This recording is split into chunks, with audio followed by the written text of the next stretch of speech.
Good morning, ladies and gentlemen. We've just finished a meeting with the President of the United States and discussed the issues on a whole wide range of subjects. First and foremost, I wanted to say with great satisfaction that our meeting was held in a very frank and open atmosphere, and there is no doubt, absolutely, that I can say and confirm that we've maintained not only, but in many ways strengthened the spirit of Ljubljana. Naturally, we discussed the issues that were raised at the G8, issues of security, environment, education, security. And the issue here led us to discuss the world architecture of the 21st century and the way to improve civilization in the future. I can frankly tell you that this part we discussed together. Just one-on-one with the President, it seemed to me that his thoughts and his mental reasoning is very deep, very profound. We were both very interested in having a continuation of this dialogue with the American people, with its leader, approaches which were stated by the President in the past. Without any doubt, we're going to be studied by us, and I can repeat once again, will be positively accepted. President Bush and I have analyzed how our recent accords are now being implemented. We've put forth several new steps in terms of setting forth a long-term and cooperation, which is not subject to any kind of deal makings, but a very good, sound, long-lasting attitude. Today in Russia, we have a very positive dynamism, and we have stated that as well. The differences in approaches on a couple of topics is still there. However, what is more important is that both of us are aiming at partnership to look forward, well-reasoned, well-balanced, carefully weighed approaches and solutions. Naturally, we discussed the issue of strategic stability. There we spent a lot of time. We talked in great detail. We've reached a most important agreement on the beginning and the schedule for consultations. If Ljubljana, we talked about setting up a working group or series of working groups. As you know, in Moscow here in a few days, Condoleezza Rice will come to visit us, and we will work out finally the group structure within the overall interagency structure of Foreign Ministry, Defense Ministry, and others. I have to say that to some extent, what was unexpected, both for me and I think for President Bush as well, was the understanding that was reached today between us on the issue that the offensive arms and issue of defensive arms will be discussed as a set. We're going to be talking about the mutual striving toward cutting back significantly offensive arms. We are not really ready at this time to talk about the threshold limits or the numbers themselves, but a joint striving exists, and the specialists will get together and they'll make some recommendations, but we are aiming at moving in that direction. I told the President of the United States about our proposal vis-a-vis the start of consultations on strategic stability issues as a whole. And I think that in the very nearest future, I repeat once again that our specialists are going to work in this direction. I think they're going to make a lot of progress and be quite successful. Naturally, we discussed very, very sharp problems in regional issues. We talked about joining our forces in trying to solve some conflicts. We repeat again that the overall dialogue on getting our positions coordinated is the very best approach to U.S.-Russian relations. Bilateral issues were especially stressed, economic cooperation, And I have to say here that we have a common approach towards developing very dynamically in this sphere. We have very good precedents and very good foundations for this. We are also know that our business societies are also very interested in this.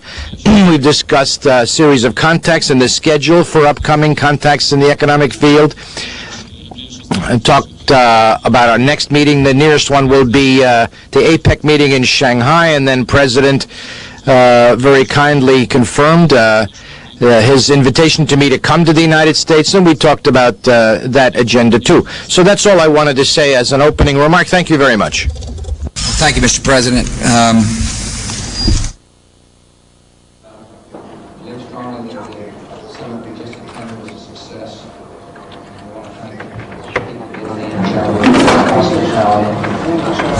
Certainly, we did have a very constructive dialogue. Certainly made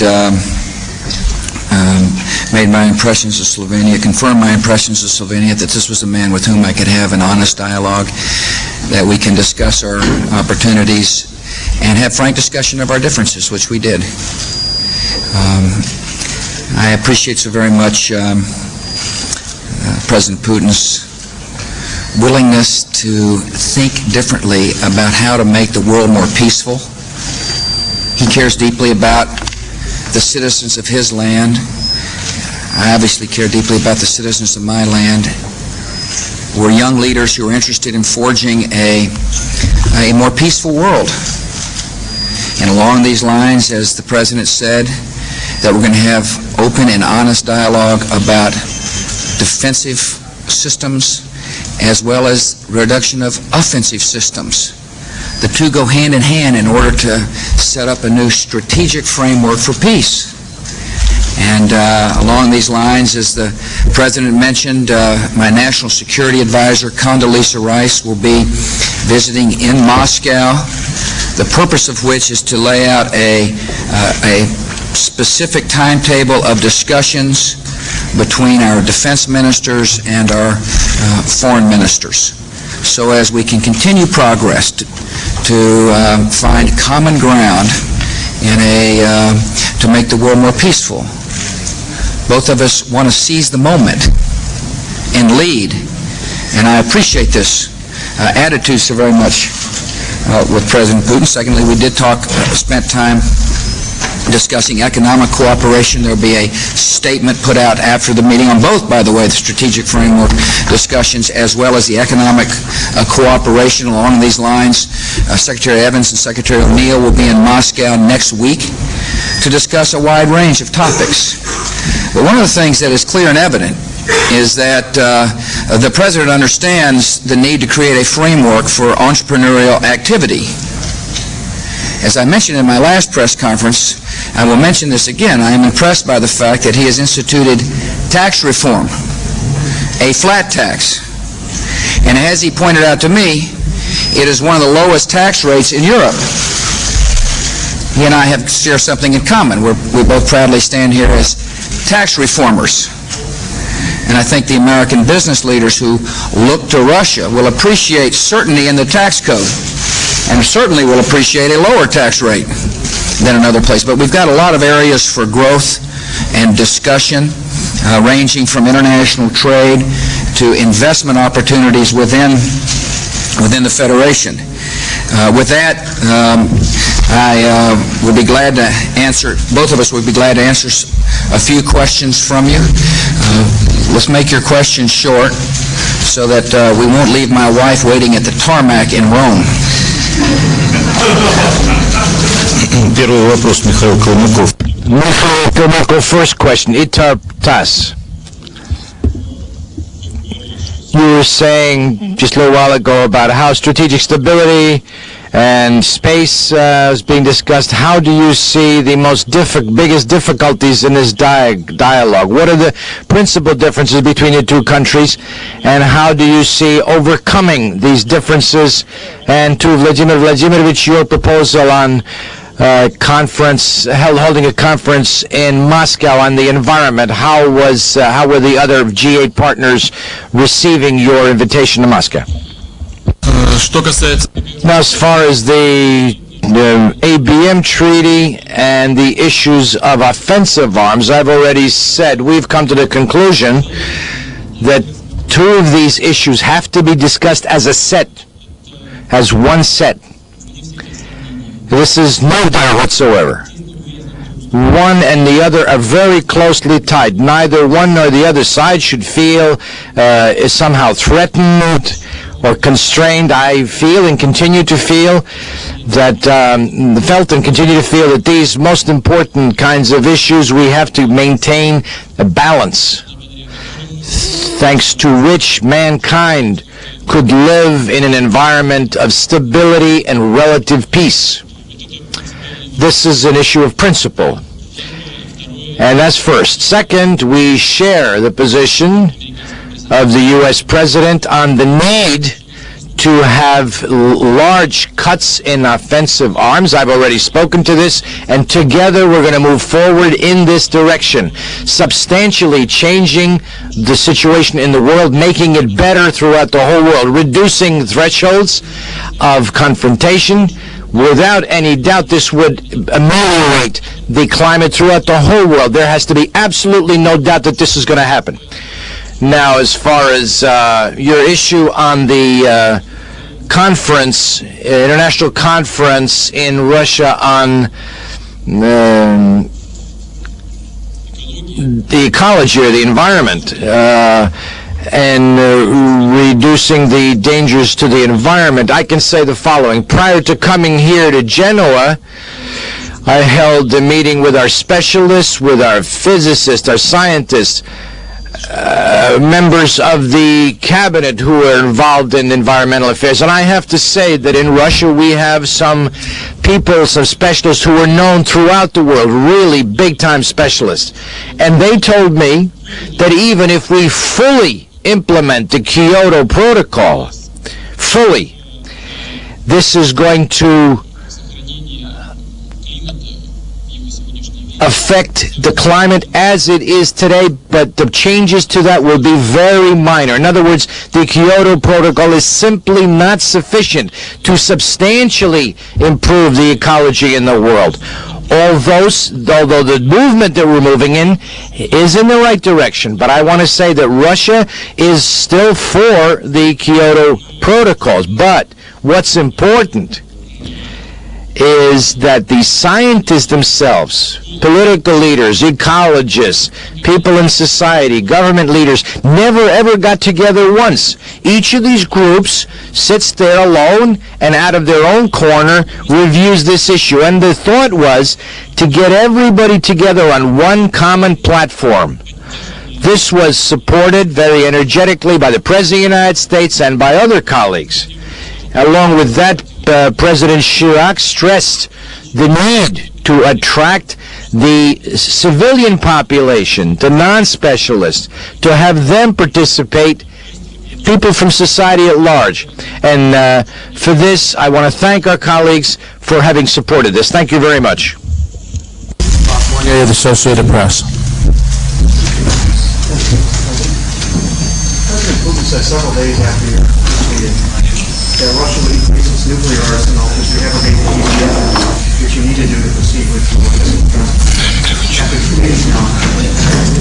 After two meetings, have you convinced him to scrap the ABM treaty without building up his nuclear arsenal?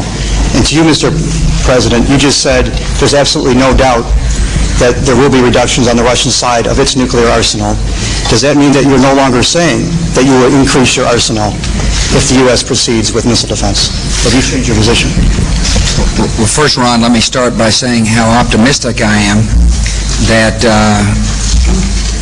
it is about the possibilities of reaching an accord.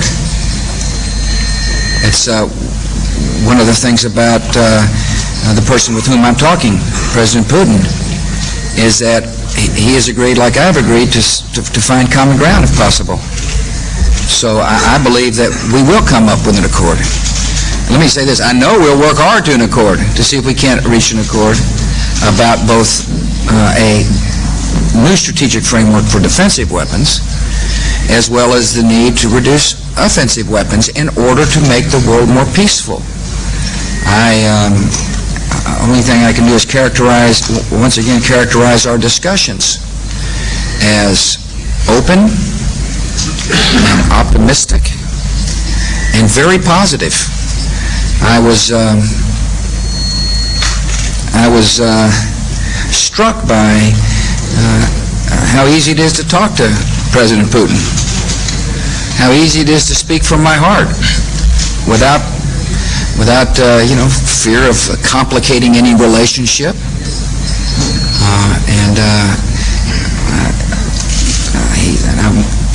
I enjoy listening to what he has to say as well.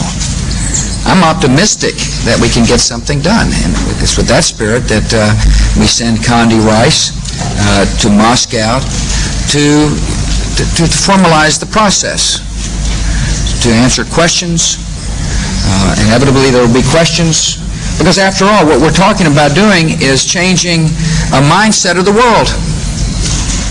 We're basically saying the Cold War is forever over, and the vestiges of the Cold War that locked us both into a hostile situation are over, and we're exploring the opportunity to redefine the strategic framework for keeping the peace, not that has existed in the past, but a strategic framework as we go out in the 21st century. It's an exciting opportunity. And I can tell you that the discussions have been very meaningful. And, Mr. President. Thank you. Now, as far as possible answer or response, as you say, from Russia, in the event that one side leaves the ABM treaty, from the 1972 treaty, then I can say the following. We were talking about the possible kinds and versions of response in the event that one side comes out unilaterally. I was not talking about increasing the missiles. I was talking about how you would substitute single unit warheads, make them MIRV warheads. But as we said today, as we understood from each other today, we are ready to look at the issue of offensive and defensive systems together as a set. We might not ever need to look at that option, but this is one of the subjects of our future discussions.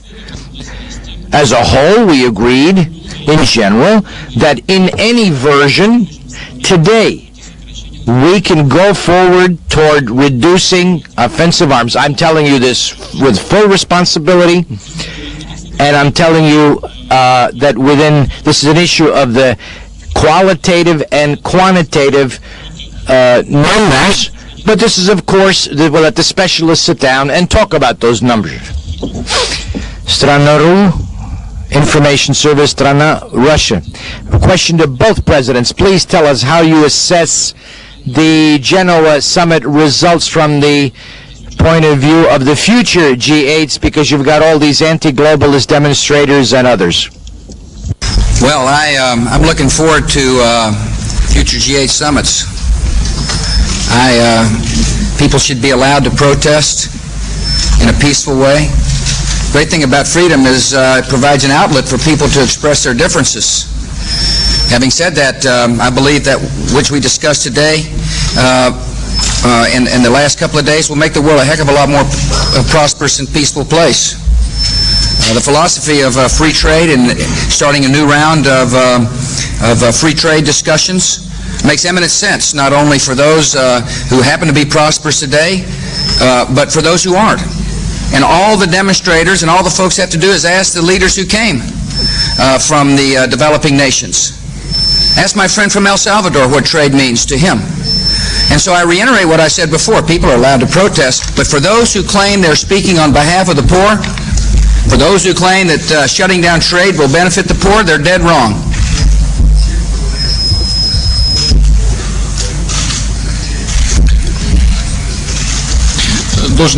I have to tell you that the people who are out on the streets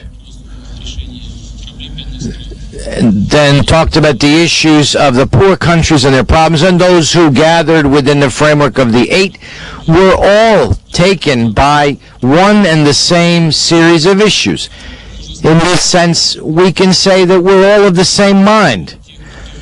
But unlike those who chose the extremist ways of expressing their minds, those who worked here tried to find solutions, ways to get to the end solution, specific kinds of solutions, which realistically could affect, I hope, will affect the condition in which the very poorest countries are living in the world today. That's why I very highly praise the results, the level, and the nature and the character of these discussions. I think we need these kinds of meetings, and I think they will continue. Naturally, we're going to have to pay more attention to the quality of the kinds of decisions that we take and how to implement them fully to the end.